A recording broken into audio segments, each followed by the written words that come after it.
over 55 years, your source for agribusiness news and features from around the Southeast and across the country, focusing on one of the nation's top industries, agriculture. The Farm Monitor is produced by the Georgia Farm Bureau in association with Abraham Baldwin Agricultural College.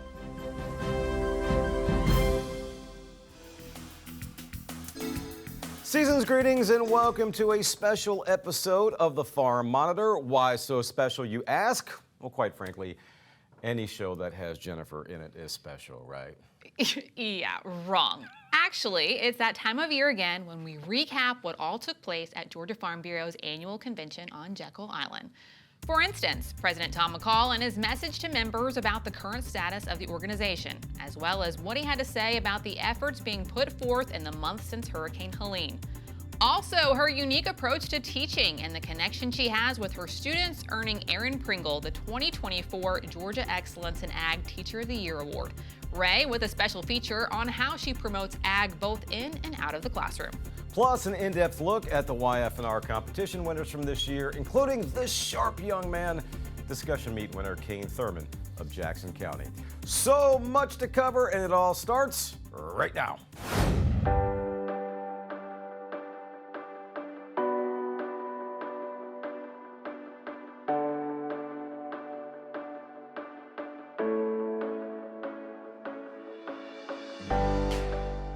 The 87th Annual Georgia Farm Bureau Convention was more than just a gathering. It was a celebration of Georgia's agricultural heritage, the farmers who make it thrive, and the unwavering commitment that defines Georgia Farm Bureau. You know, the fellowship, you get to see everybody. You know, you don't always get to see every day. You know, there's people that I know 200 miles away. This is the only time I get to see them every year. But hey, you know everything going on with the operation because you talk to them because I've met them just through Farm Bureau. It also brought together an esteemed group of speakers, including Georgia Governor Brian Kemp, who highlighted the organization's vital role in advancing the state's agriculture. This industry touches every aspect of the economy and by its extension, every aspect of our own lives. And that's why ensuring this industry has the tools that it needs for success is always one of our top priorities. Joining Governor Kemp, Georgia Ag Commissioner Tyler Harper, American Farm Bureau President Zippy Duvall, and motivational speaker Nick Parker. Together, they inspired the crowd with messages of perseverance, innovation, and hope for the future of farming. Our team has been more engaged telling your story, working on your behalf, and ensuring that agriculture continues to be our #1 industry every single day. To ensure that folks all around this state know that agriculture is more than cows, plows, and sows, that we are a significant part of their life every single day, that it truly is ingrained in our nation's national security. The weekend concluded on a magical note with the inaugural GFB Holiday Tour of Lights. Families boarded trolleys for a scenic ride around Jekyll Island, taking in the festive glow and holiday spirit. They're pretty neat. I don't know how they decorate it all by themselves, but I know it's pretty neat. I love like the lights on all of the trees. I feel like that's kind of what makes it unique. I love it. With a legacy this strong and a vision this bright, it's clear why Georgia Farm Bureau is truly where you belong.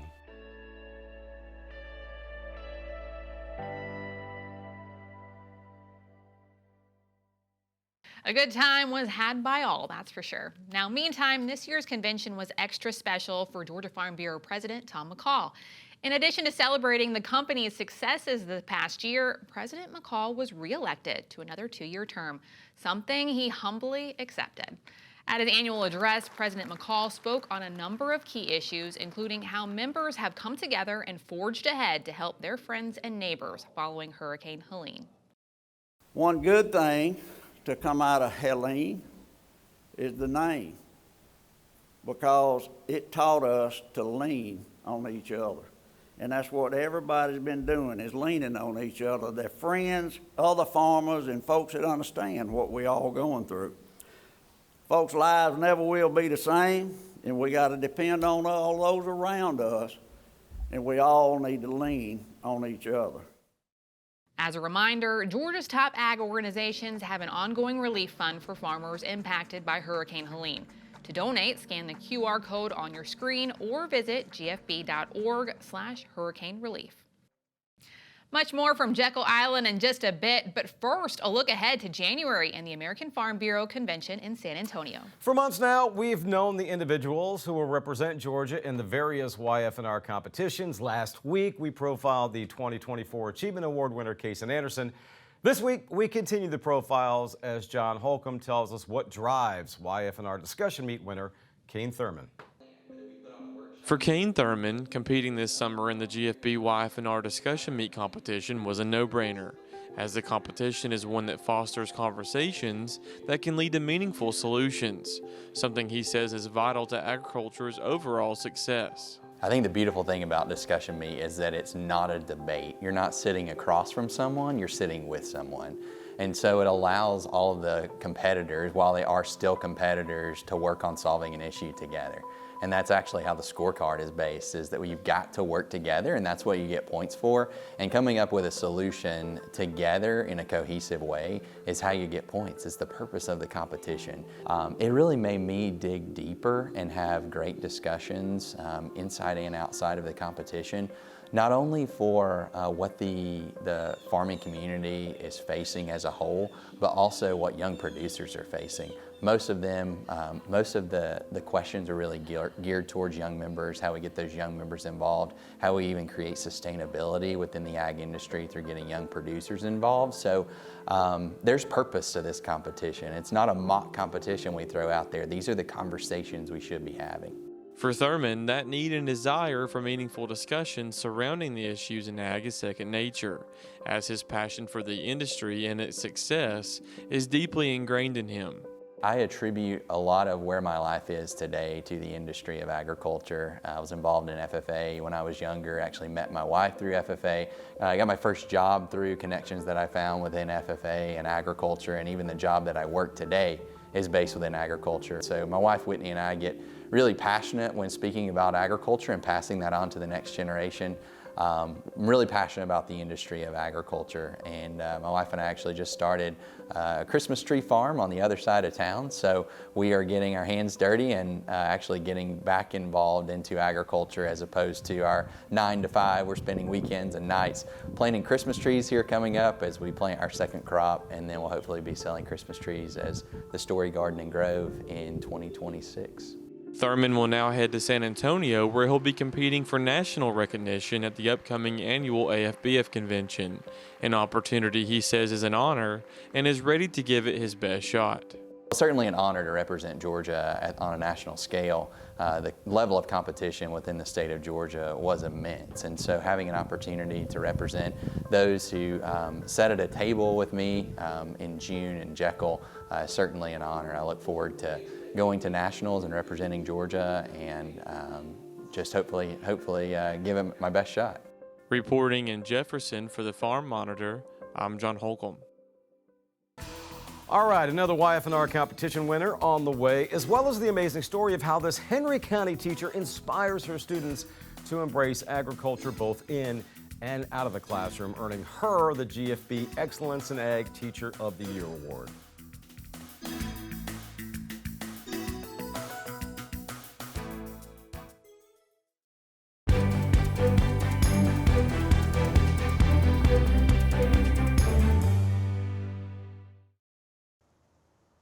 Few couples embody the spirit of Georgia Farm Bureau's Young Farmer and Ranchers program more than Caleb and Caitlin Marchant. Currently serving as the 4th District's representative on the YF&R committee, each have dedicated their lives to advancing the industry here in Georgia.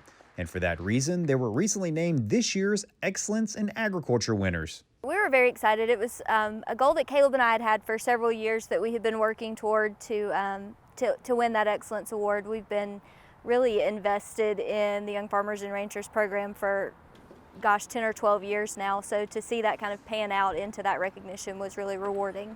We have a passion for agriculture. I know a lot of people say that, but we really had a passion, and we are ingrained in this industry, and we just feel really glad that we were able to receive this award. Both Caleb and Caitlin developed their passion for agriculture at an early age, growing up around family farms, and is something they are hoping to pass down through ag education. because both Caleb and I did grow up in families who had been involved in production agriculture, but we didn't have that opportunity necessarily to inherit or take over those operations. Both of us kind of went into careers where we could make sure that those opportunities were still available for future generations. Caitlin, who is also the 2019 GFB Young Farmers and Ranchers Discussion Meet winner, spent her first 12 years in the classroom as a teacher and recently took on a new role as the North Georgia Ag Education Coordinator. Being in the classroom, I really enjoyed getting to work with students who were passionate about agriculture, and as I've transitioned to working with the Department of Education, it's been being that support person for ag educators, because I did that job for so long and kind of understood some of the struggles and the challenges that are faced by ag education in the state. Being able to work to promote that on the state level, on the government level for teachers has been really rewarding. Caleb is now the farm manager at UGA's Double Bridges Farm Beef and Sheep Unit, where he not only trains the next generation of large animal vets, but also oversees some cutting-edge research. I assist with hands-on learning on students who want to be veterinarians primarily, and also students who want to get into farming. We also do research on beef cattle and a little bit on sheep, where we're looking at different types of feed ingredients and methane production that they do, and different grazing experiments as well. Thanks to educators like the Marchants, agriculture has a bright future here in Georgia. I feel like in my role as an agriculture educator and in the work that Caleb has done working with the university and in research, we're really working to promote the industry and make sure that the industry stays viable in Georgia for many years to come. Reporting from Athens, I'm Damon Jones for the Farm Monitor. If you're just joining us, we've been recapping some of the highlights of the 87th Georgia Farm Bureau Convention from Jekyll Island. Needless to say, the Celebrating Ag Leaders program was a huge success. A lot of people being recognized for their incredible contributions, including the Georgia Ag in the Classroom Teacher of the Year, Erin Pringle from Unity Grove Elementary in Henry County.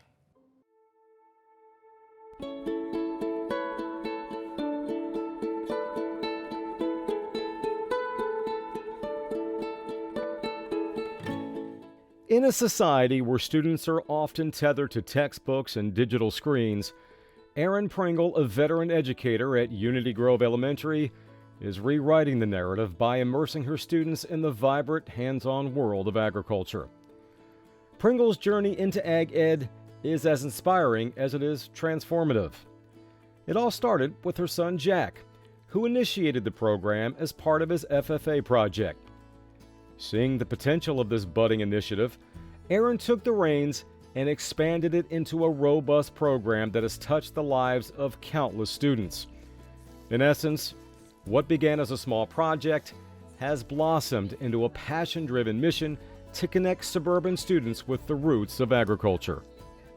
It was filling a passion and a need that I feel like our kids are missing. In our typical curriculum nowadays, they get a lot of factual information, but not a lot of hands-on. We don't have time for experiments, we don't have time for exploration, we don't have time for public presentation. And so the things that they were doing with Farmer Jack or with Miss Pringle filled those needs. She was able to very quickly see and help others see, whether it was students and teachers at the high school, because we do a lot of partnerships with them, as well as our teachers here, that this connects to all of our standards. It connects to our kids need to be hands-on. They need to see, why am I learning how to measure area and perimeter? When am I ever going to use this? And then was able to give them a challenge, like, well, we have a pig and a goat coming, we need to build them a pen.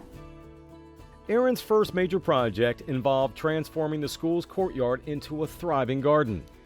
It started small, just a few raised beds built with donated materials. But it was enough to get students' hands in the soil and their minds thinking. Today, the garden boasts 24 raised beds, student-designed landscaping, and a variety of crops. In the last year or so, our garden has taken off and we are now producing lots and lots of vegetables. And so it's important for kids to know where their food really comes from, what real food tastes like off of a vine. And so not only seeing the process of the plant growing and pollinating and producing, but also harvesting and pruning, recipes that we use.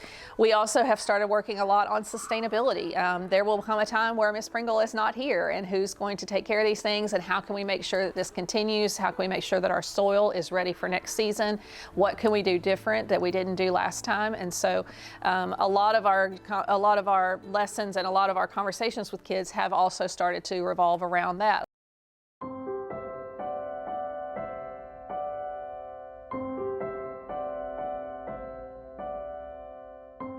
But the courtyard was only the beginning. A tour of the school grounds, one will notice a 5,000 square foot pumpkin patch and a habitat for Fern the goat and Clyde the potbelly pig.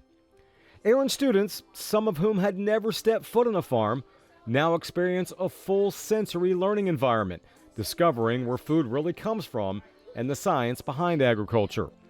This connection has inspired the creation of the Farm Foodies Club, where students cook farm-to-table recipes with local chefs and taste the produce they grow themselves. One of the clubs that we started to get to put out into the community was our Farm Foodies Club.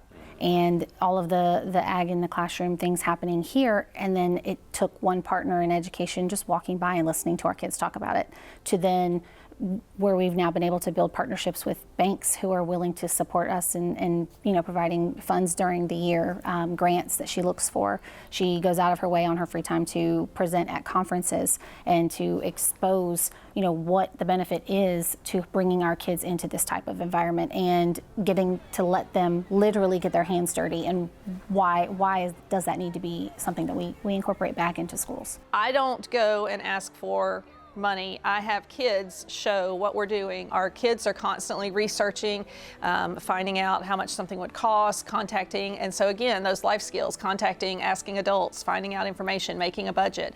Those are things that are kind of like soft skills that we're teaching along the way, and so when they go to ask for things from a company, they tend to get it. When they help to write a grant, we tend to get it, and so having that kid perspective is a big one. As Erin continues to bridge the gap between her students' suburban life and the vast world of agriculture, she leaves a legacy of curiosity, stewardship, and a passion for future generations.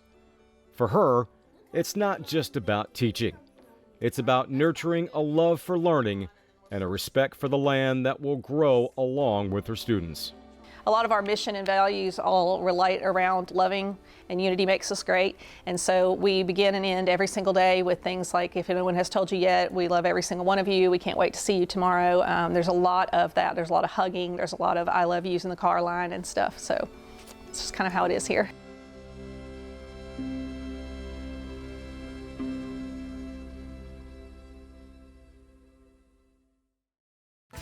Way to go, Erin. Congratulations. Well, that wraps up our coverage from Jekyll Island. When we come back, meet a farmer who's turned his family farm into a model for sustainable forestry.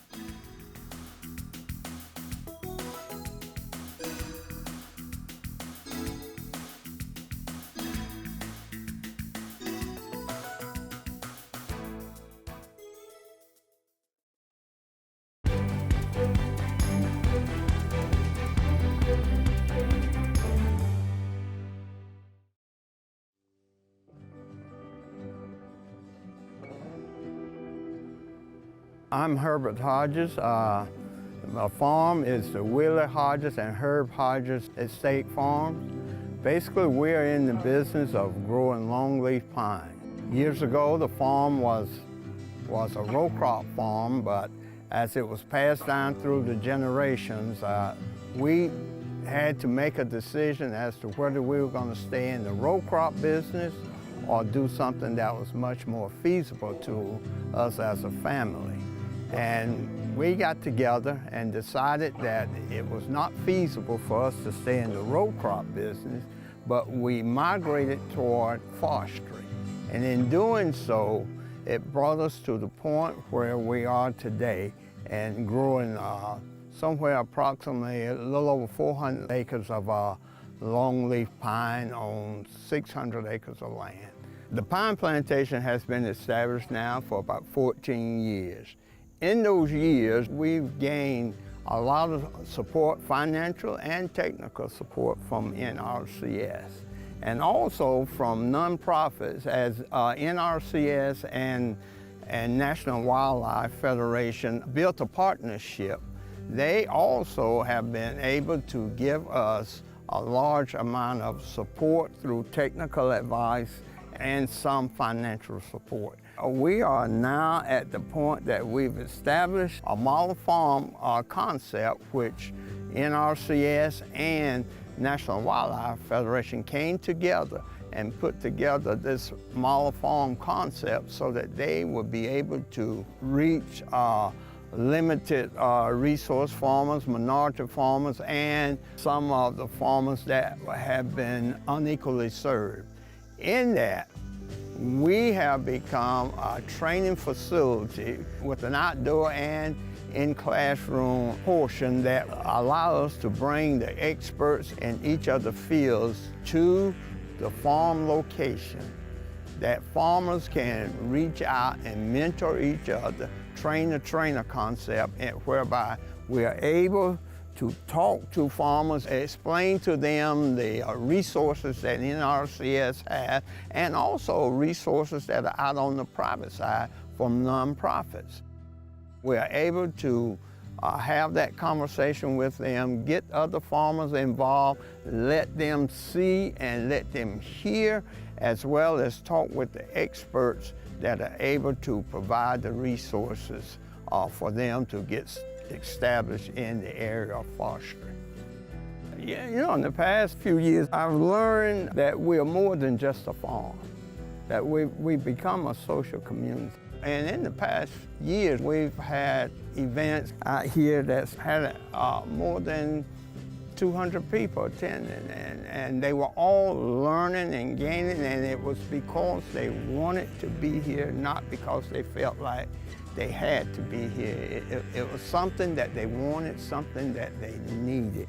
And in doing that, we put on prescribed burns, and prescribed burns are, you know, that's a conservation activity as well. What it does is it get rid of the hardwoods that's growing and that's a menace in pine plantation. After the prescribed burns, we also did a longleaf academy and the landowner. At that academy, we learned the process for preparing the ground for planting longleaf, how to plant them, how deep to plant them, and when is the best time to plant a longleaf pine. And all that was taught during the Longleaf Academy. If you're interested in it, don't be shy. Ask questions, ask the hard questions. Go and find out what your local USDA agencies have to offer. 2, tell them that it's not easy, but just because you run into some obstacles, don't stop, don't give up, continue to pursue your goal or your dream. But even though you may get told no the first time, don't stop, continue. There is help out there. There are ways that you can get it done through the U.S. Department of Agriculture, NRCS, and the nonprofits. They offer quite a bit of support in getting your forestry initiated.